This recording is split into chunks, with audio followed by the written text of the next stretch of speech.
Hello and welcome to another special showcase video. Last time, in case you missed it, I talked about the what if scenario if all planeswalkers were legal, not just the one that say they can be your commander. But today we are flipping the switch near the end of the year with a small look at the commander ban list and if there are cards that could or should be unbanned in 2026.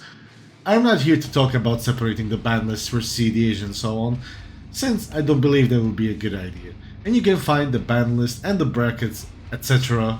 in the links below.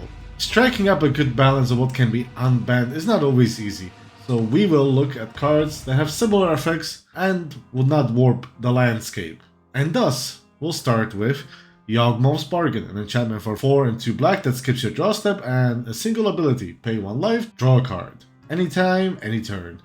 Now yes, this reserve list card is a powerful game changer, but at 6 mana, I mean, we have both Necros that are strong combo cards in cEDH and obviously the other brackets too. Still, I think I can see a world where this card could be legal without warping any aspects of the format. I was one of those people for years that wanted a gifts ungiven ban, and I don't believe that since it's unbanned it warped the game at all. However, I am just one guy with a humble opinion. I wanted to also put here Griselbrand that has been reprinted to oblivion. However, since it is a legend and can be in the command zone along with a strong reanimation target, I don't really see a world where that one will be released. But the bargain feels right. Also, you could later have a full Yawgmoth theme deck in non-cEDH formats. Speaking of reanimation and possible crypt breaking, let's look at another reserve list card, namely Recurring Nightmare.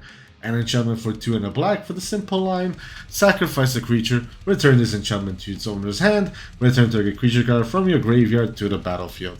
Activate only as a sorcery. The main reason this is different from the other Nightmare we got in 2024 is that it's harder to respond to outside of being on the stack, since there's no ETB to make energy or whatever. You play it, it resolves, and boom, you activate it, and as part of a cost, it's already back in your hand. I'm a reanimation stand, and I know this card can be a powerful combo piece. However, with the current cards legal in the format, I don't see this card breaking it in twain if unbanned, especially since we are getting a reprint for it.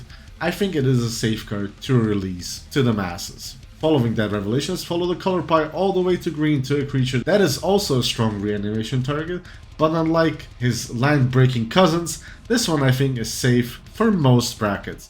And that is Prime Time, aka Primeval Titan. A 4 and 2 green giant, 6/6 with trample, and like all the other titans it has an ETB and an attack trigger. This one finds you any 2 lands and puts them tapped onto the battlefield. Now don't get me wrong, I know the strength of Amulet Titan in Modern especially, and its crazy combo potential, but it is a different format.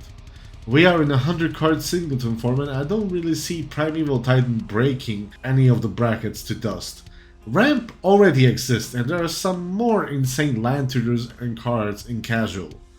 Yes, we are getting more and more if a land is entering tapped and untap it, or it enters untapped to help power out these cards, but that is what is called synergy. Commander could be a safe haven for this thing since it's basically legal everywhere else, so free the giant. Do it! The last card I will mention may cause a little stir, but yeah, let's do it. Release the Prophet of Kruphix.